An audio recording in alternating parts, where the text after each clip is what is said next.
Good day guys.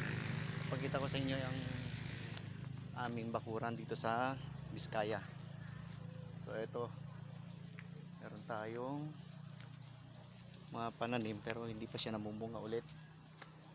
Dito, mga malunggay, nandito yung mga malunggay yan.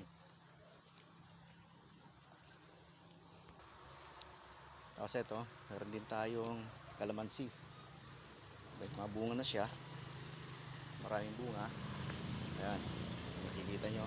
Ayan, ang kalamansi yan. At meron din tayong yung matanda namang welas. So namumulaklak siya ulit. So far okay naman yung kanyang mga dahon. Sana magtuloy yung bunga. At eto, ayan, mga papaya. Makapag-uwi tayo ngayon pero hindi pa siya hinog. Pero pwedeng pa hinugin to.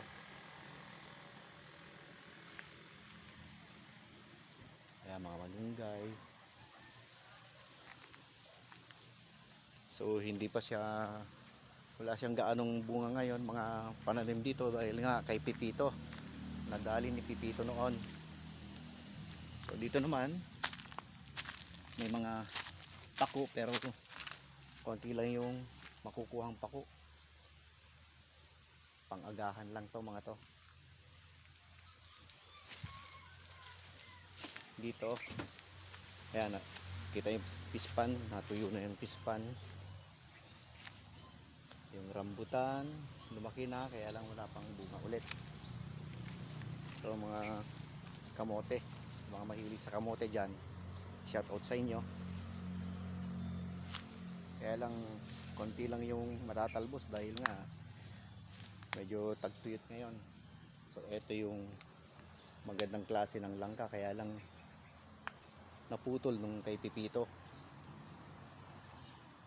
So far malago na naman siya, may umusbong na mga dahon ulit.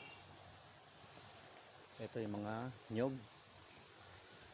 at ito yung mga nadaling mga sabadate, mga saging.